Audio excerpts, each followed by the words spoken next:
Bien, vamos a continuar entonces con la clase de endocrinología que nos quedaba, por lo que nos quedaba pendiente. Habíamos visto la clase pasada el gráfico de lo que sería un inmunoensayo competitivo, en donde dijimos que la señal era inversamente proporcional a eh, la concentración del analito que nosotros medíamos, o sea, en este caso de la hormona, en donde a mayor intensidad de la señal teníamos menor concentración porque justamente teníamos un analito marcado que competía por los centros eh, activos, por así decirlo, que son los anticuerpos, con el analito que se encuentra en la muestra del paciente, que sería la hormona, ¿no? Eh, bueno, y vamos a ver entonces ahora muy rápidamente lo que sería un enzima inmunensayo o un inmunensayo no competitivo, en donde fíjense que tenemos el mismo well o el mismo pocillo con los anticuerpos para la hormona, ¿no? En cuestión. Entonces vamos a incubar con el suero del paciente y luego vamos a incubar con un segundo anticuerpo marcado, ¿sí?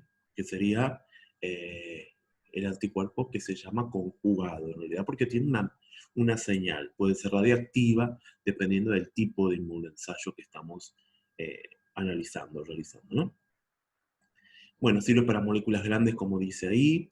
Entonces tenemos en un primer momento la incubación solamente con la muestra, después con el anticuerpo marcado, que se va a generar una especie de sándwich, y obviamente siempre los lavados en el medio para eliminar eh, las, todo lo que sea inespecífico, que se pega de forma inespecífica al pocillo del, del well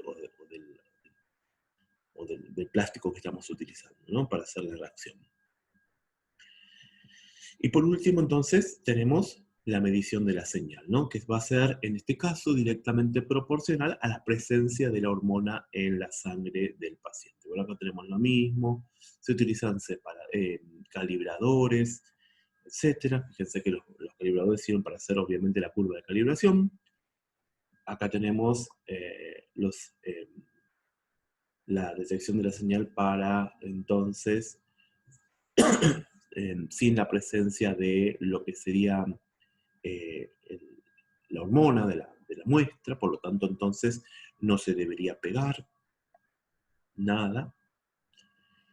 Y bueno, sin anticuerpo para ver entonces si hay alguno en específico que se pega, este anticuerpo marcado se pega entonces luego de ser lavado a la superficie, sería como la señal de fondo, ¿no? Que se podía ver y que debería descontarse a la señal de la hormona en el tubo de la muestra. Bueno, esto es para la prolactina, lo pasamos, y acá tenemos entonces cómo se observa la respuesta con respecto a la concentración del analito, que es una hormona, en este caso, en la muestra del paciente, ¿no? Es directamente proporcional. A mayor señal, mayor es la concentración del analito en la muestra. Bien, para evaluar un poquito la performance analítica de los inmunoensayos, bueno, tenemos que ver la especificidad analítica, la sensibilidad analítica.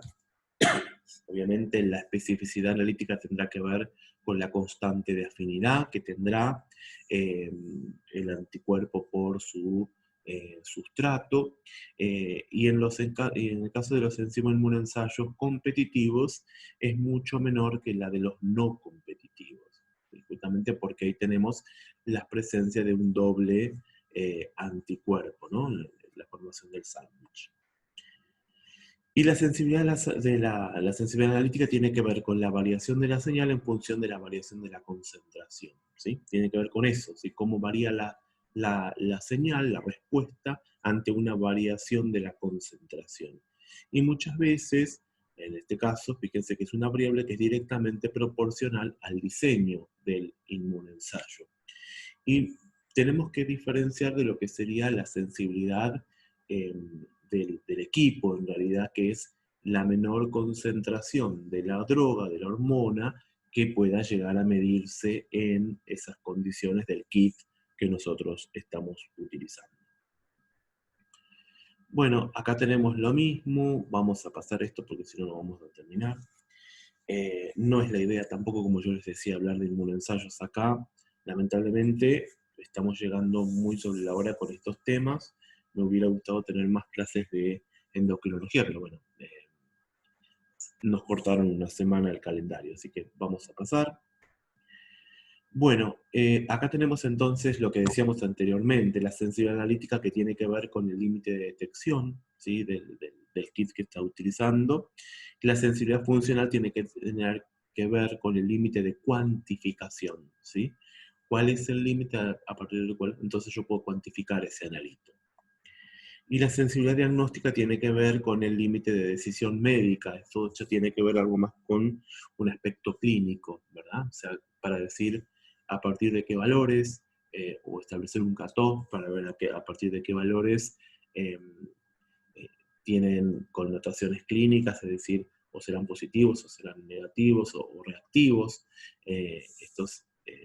La presencia de esta hormona, o será patológica, o no será patológica, el aumento o la disminución de esta hormona. Entonces se definen estos cutoff, que son los límites establecidos, límites de referencia, en los cuales deben entrar los sueros de los pacientes, llamémosle normales. Bueno, dentro de las interferencias, bueno, fíjense que acá dice que son efectos de una sustancia presente en una muestra, acá está la definición de interferencia, que causa que un resultado de un test sea erróneo, puede o no ser dependiente del analito, el estudio, y la medida realizada puede ser mayor o menor a la correspondiente por la concentración de la hormona en la muestra. Puede ser entonces que esta interferencia me aumente o me disminuye la concentración de melalito en realidad, ¿no? Interfiere de esta manera en la metodología.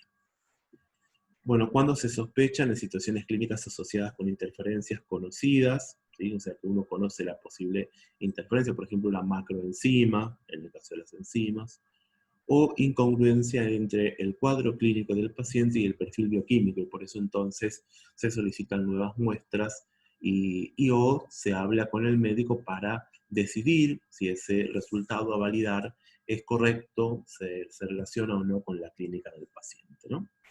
O se puede relacionar.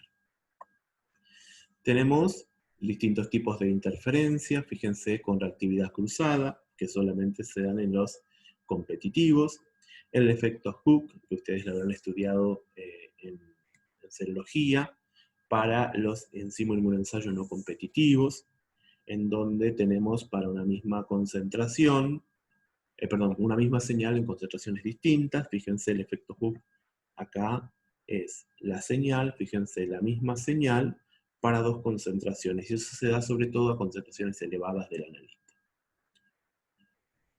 Bien, ¿qué más podemos decir? Interferencias de anticuerpos e interferencias de las señales que uno va a utilizar. Recuerden ustedes que en función del tipo de señal que se utilice, es la sensibilidad, se va a ver más afectada la sensibilidad. De hecho, los quimioluminiscentes, los métodos quimioluminiscentes son los más sensibles hoy en día, pero bueno, dijimos en la clase pasada que los electroquimioluminiscentes son aún más sensibles todavía.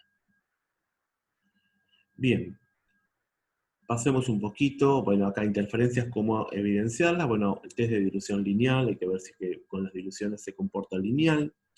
Evaluar el analito por otra metodología, ¿sí? Que se pueda utilizar.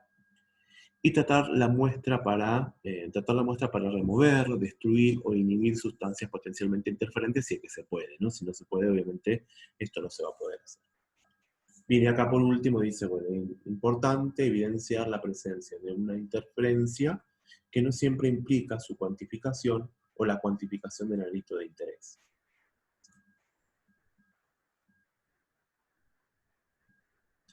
Bueno, vamos a terminar, y esto es lo último que vamos a ver en la cursada, con marcadores tumorales. ¿Qué quiero saber de marcadores tumorales? Fundamentalmente, ¿cuáles son? ¿Cómo se aplican? ¿Qué es un marcador tumoral? ¿Y en qué situaciones se utilizan? Esos son los más importantes, ¿no? Bueno, el cáncer es una enfermedad genética porque puede detectarse alteraciones dentro de los genes específicos. De hecho, los genes que se van mutando son los que van generando entonces una respuesta maligna de la célula, y estas, dentro de las respuestas que se generan, ustedes saben, eh, se hacen inmortales, es decir, evadiendo los puntos de control del ciclo celular, y se multiplican constantemente. En la mayor parte de los casos, muchas veces, en la mayor casos, no son heredables estas mutaciones que se generan en estos genes. Recordarán ustedes los genes supresores de tumores, o los genes, o los oncogenes.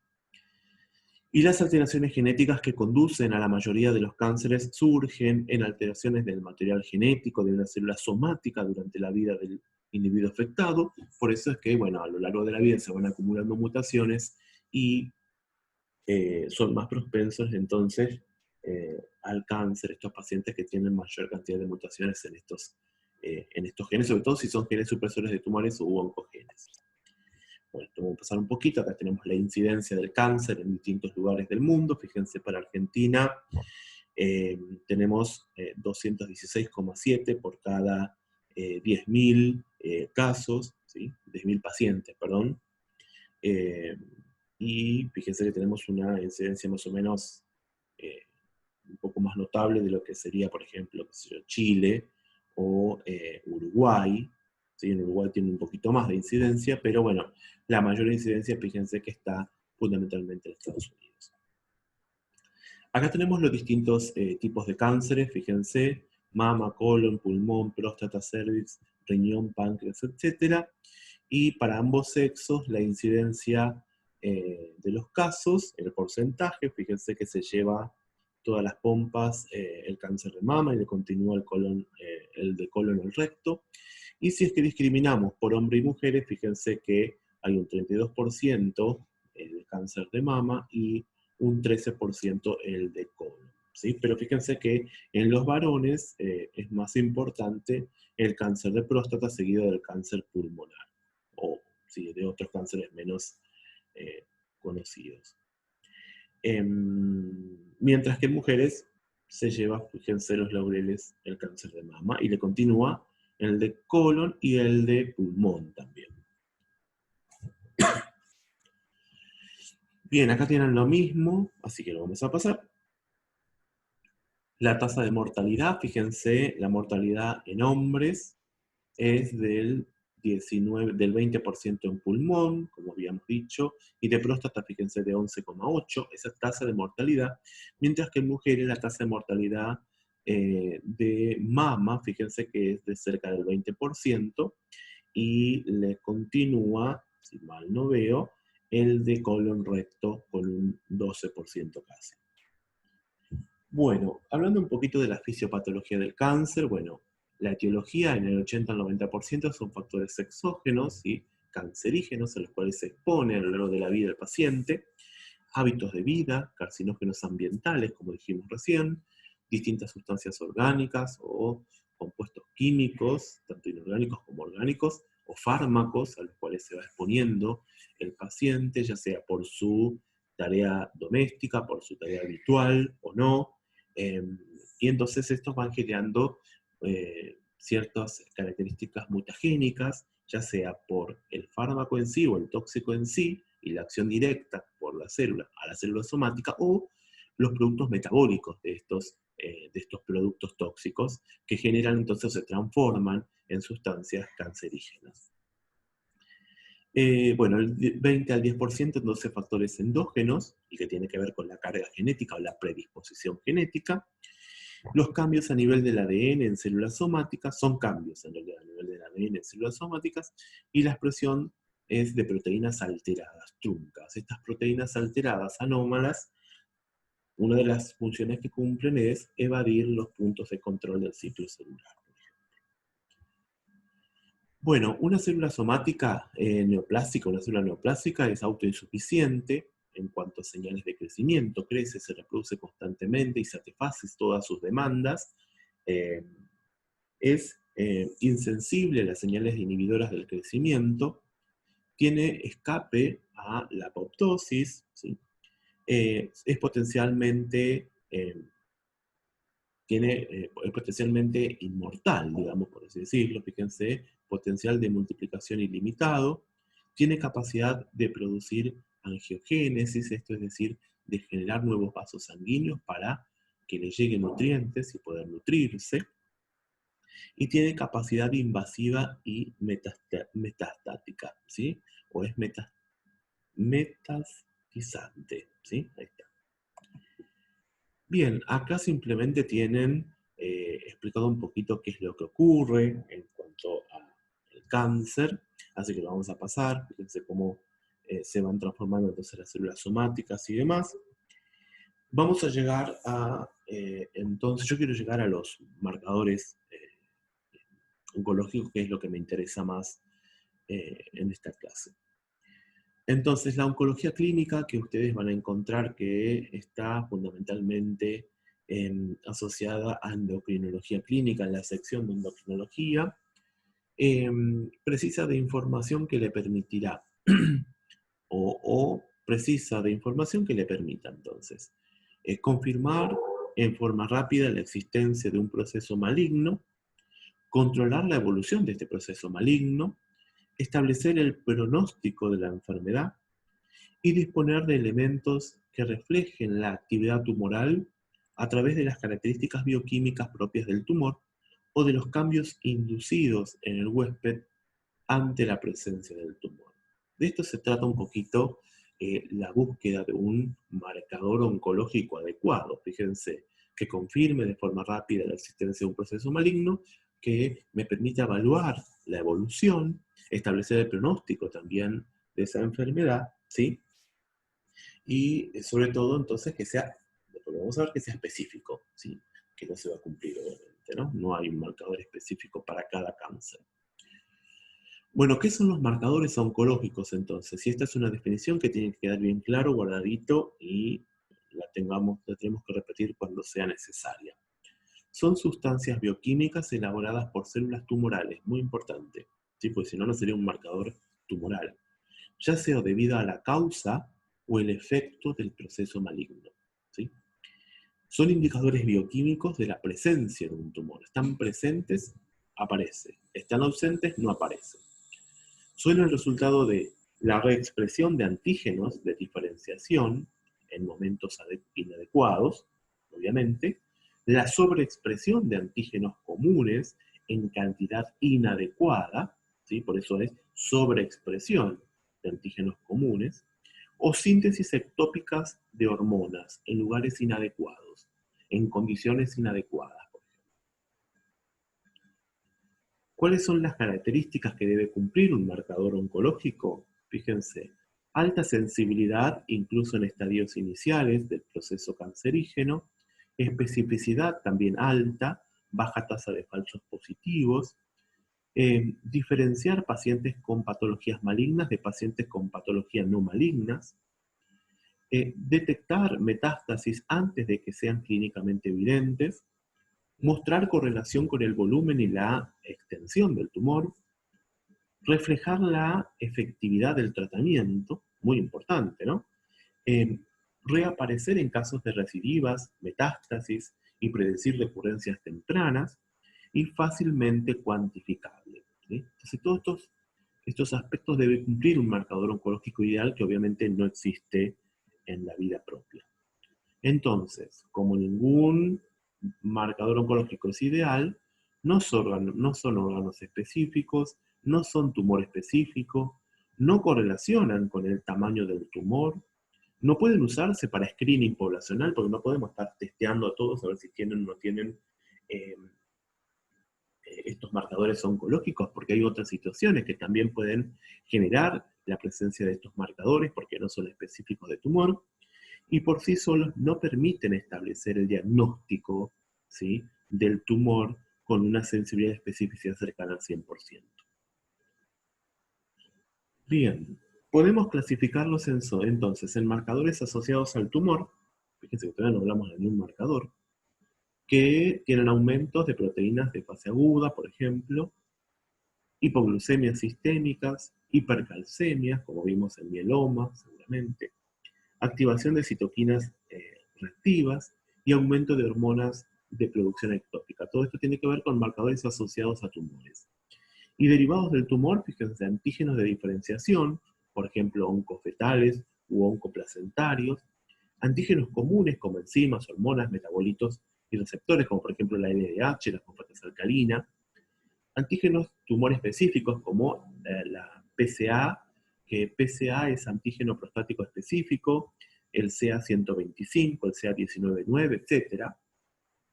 Y marcadores misceláneos, otros marcadores. Bien, ¿cuáles son los marcadores que vamos a ver hoy? Bueno, proteínas oncofetales, alfa-fetoproteínas y CA,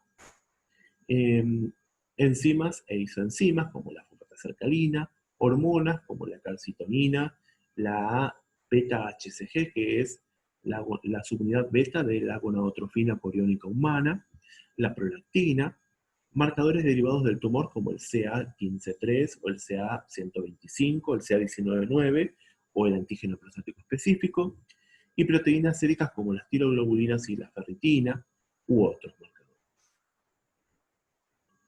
Bien, dentro de las proteínas oncofetales, vamos a empezar a hablar entonces de esto, es simplemente una lectura de todo lo que vamos a ver, porque en cada diapositiva está lo que yo necesito que se sepa sobre cada uno de estos marcadores, de forma sintética.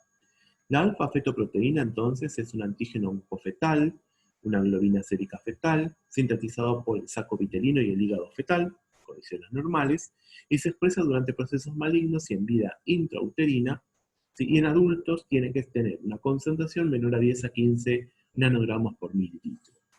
Útil en el diagnóstico precoz de un grupo de alto riesgo de cánceres hepatocelular, fíjense, subrayen hepatocelular, y control evolutivo de este cáncer, tumores de células germinales y otras.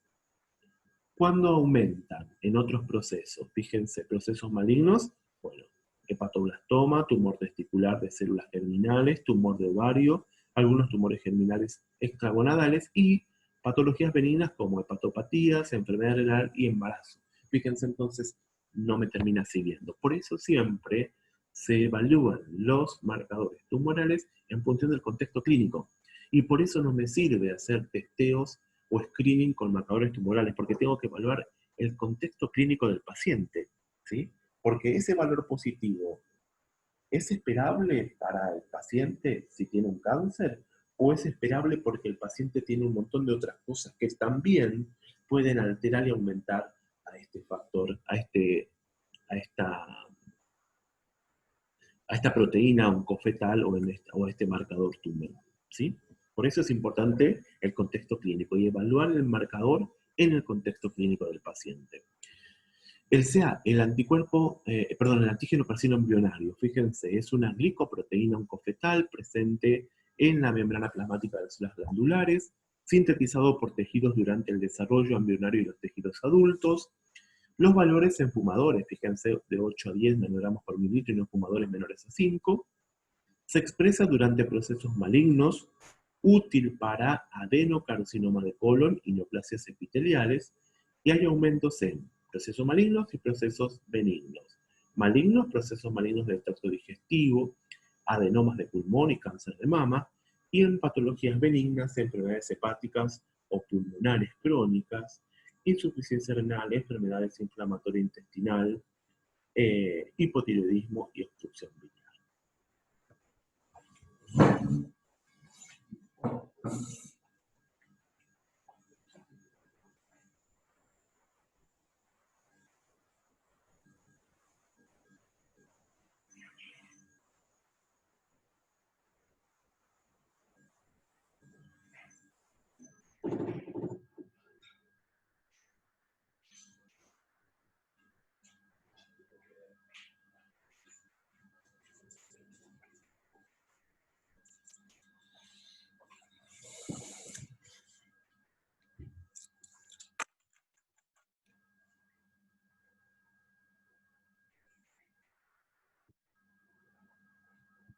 Seguimos, perdón, pero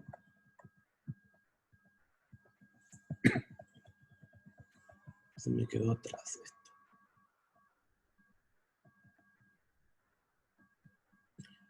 Bien, continuamos. Proteínas oncofetales, ya dijimos.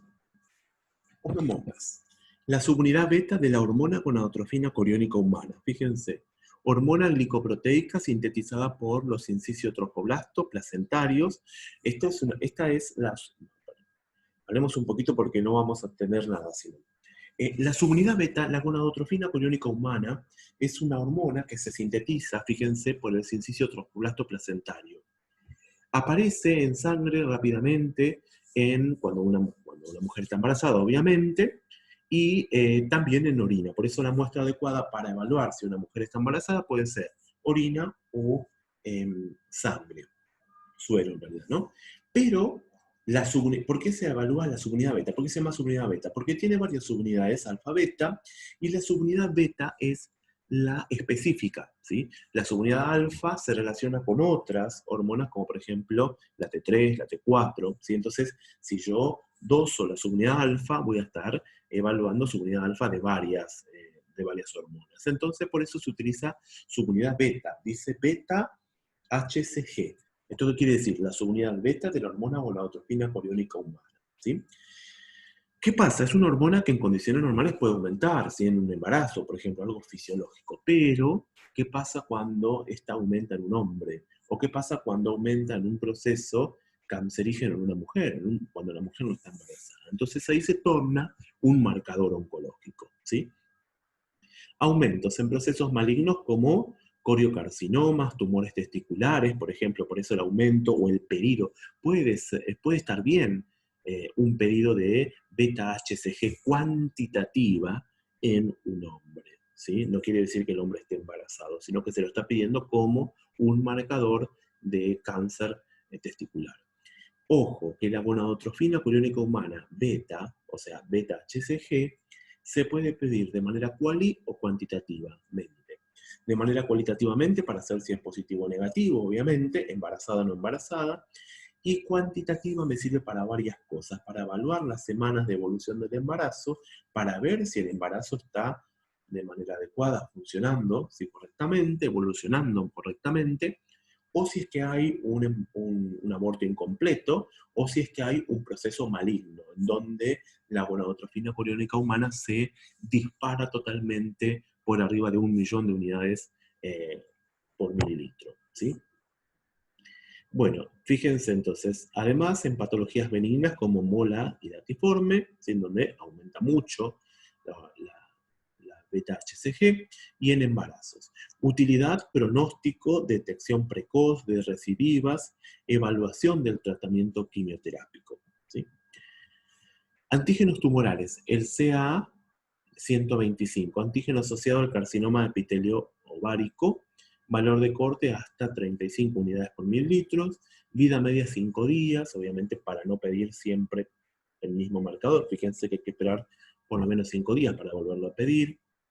Utilidades en carcinoma de ovario, monitoreo y predecir regresiones, y aumentos en procesos malignos, procesos de endometrio, pulmón, mama, útero, hígado y páncreas, y en patologías benignas como endometriosis, quistes ováricos, pancreatitis, fíjense nada que ver, cirrosis, nefropatía, alteraciones peritoneales, perdón, y embarazo, ¿no? En los últimos 3 meses aumenta exponencialmente.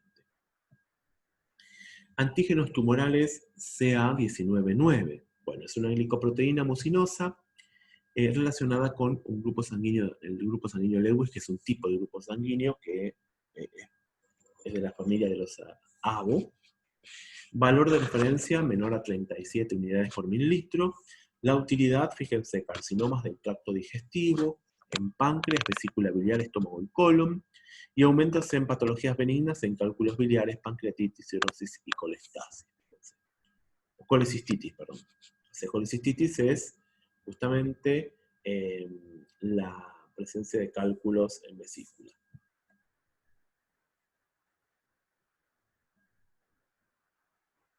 En realidad, inflamación, perdón, en vesícula. Me quedé pensando en la ambulancia. Antígenos tumorales, el CA193. Fíjense, es una cialomucina, tiene ácido ciálico esta proteína. Utilidad, cáncer de mama, en la detección precoz de recidivas y el control evolutivo. Valor de referencia 30 unidades por mililitro.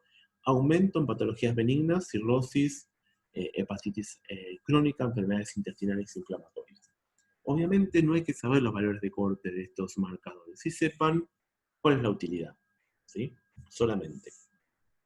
¿Y cuál es la especificidad? O sea, en qué situaciones aumentan y en qué otras no patológicas también aumentan. ¿Para qué es útil? Desde el punto de vista oncológico, y en qué otras situaciones también aumentan. El PSA o antígeno prostático específico, dijimos, es una enzima con actividad de serinoproteasa presente en el plasma seminal, sintetizado por las células del epitelio glandular, de la próstata, fíjense, y también por las glándulas mamarias y salivales. Se encuentra en suero en dos formas, el libre y unidos a inhibidores enzimáticos. Por eso se habla del PSA libre y del PSA total. ¿Sí? El PSA total es el libre más el unido a proteínas, ¿no? Forma complejos con diferentes inhibidores de proteasas, por lo que existen diferentes formas moleculares, ¿sí? Así que ahí tienen algunas, no nos interesan. Tenemos utilidad para carcinomas de próstata fundamentalmente, detección temprana, PSA sérico, el diagnóstico precoz de recidivas y el control evolutivo de la enfermedad. El PSA aumenta en pacientes añosos, hombres, ¿no? Obviamente. Va aumentando como consecuencia de la hiperplasia prostática benigna, lo que no quiere decir que haya un proceso cancerígeno en curso, ¿sí?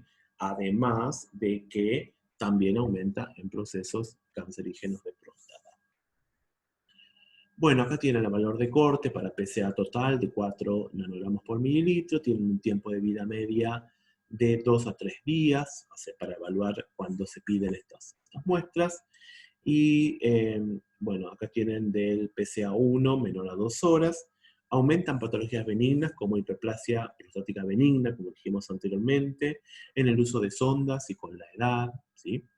En la preanalítica tenemos que tener abstinencia sexual y o de actividad física 3 días, ¿sí?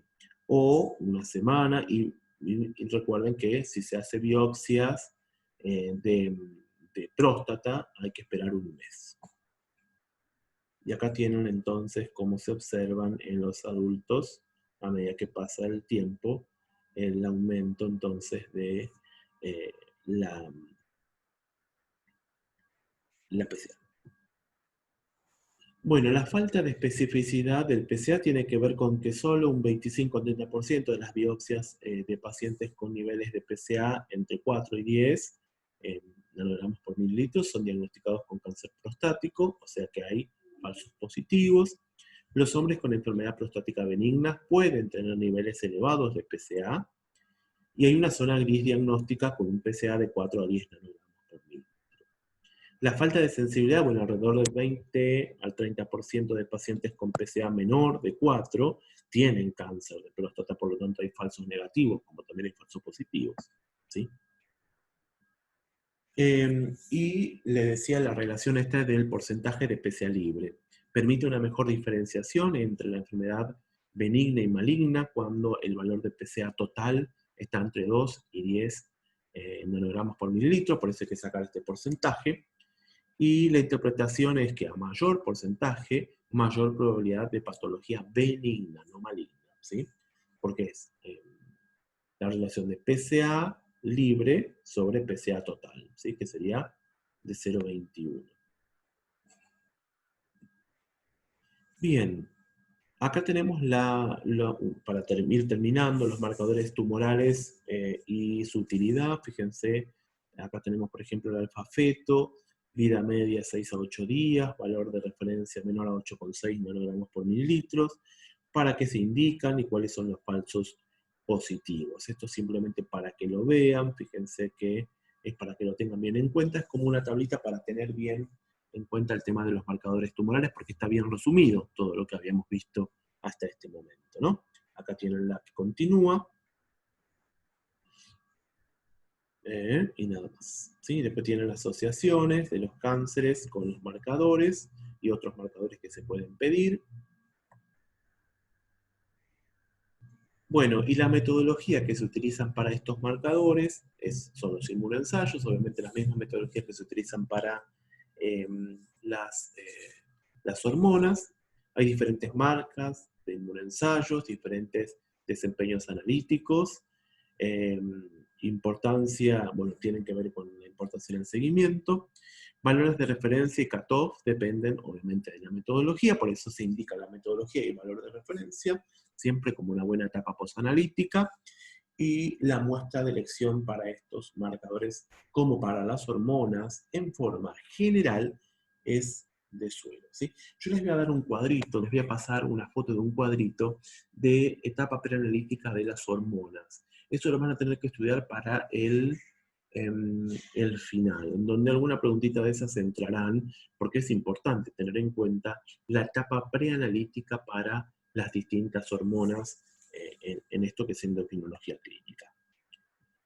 Bien, inconvenientes, falsos negativos, producción del marcador tumoral ausente, expresión insuficiente o aberrante de un determinante antigénico, insuficiente irrigación sanguínea en el tumor. Estos son falsos negativos, que dan negativo en la reacción y el proceso cancerígeno está presente. Generación de complejos inmunes con autoanticuerpos y degradación o clearance acelerado de los antígenos que uno vaya a evaluar.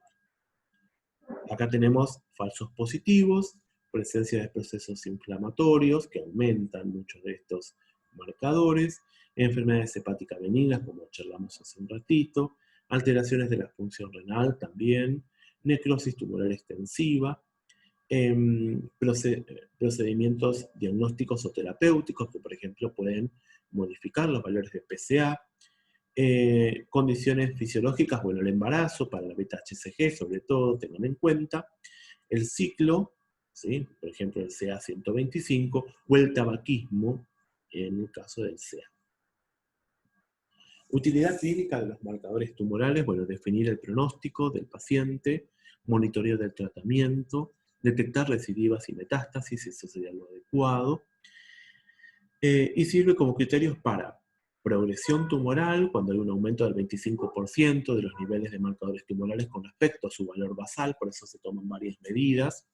Si hay remisión parcial, bueno, disminución del 50% del valor previo, ¿sí? Por eso se toman varias medidas nuevamente. Y no se utiliza en el diagnóstico, en tendencia, en combinación de varios marcadores, o la asociación de marcadores con otros procedimientos diagnósticos. Y ojo al piojo, que no se utilizan para screening poblacional. Porque no sirven, porque no son sensibles ni específicos. Bien, hasta acá entonces la parte de endocrinología. Queda mucho más para hablar de endocrino, pero lamentablemente no tenemos tiempo. No quiero complicar mucho más, así que vamos a detenernos hasta acá. Lo que sí tengan en cuenta, que no para el parcial, porque ya se viene, pero sí para el final, lean el cuadrito que yo les voy a pasar sobre la etapa preanalítica de las hormonas, porque va a entrar y es parte fundamental para poder conocer cuál es la muestra adecuada para cada una de ellas. Bueno, esto ha sido todo. Un gusto saludarlos a todos como alumnos. Al resto, a los que están en el camino aún, nos vamos a encontrar en técnicas de laboratorio.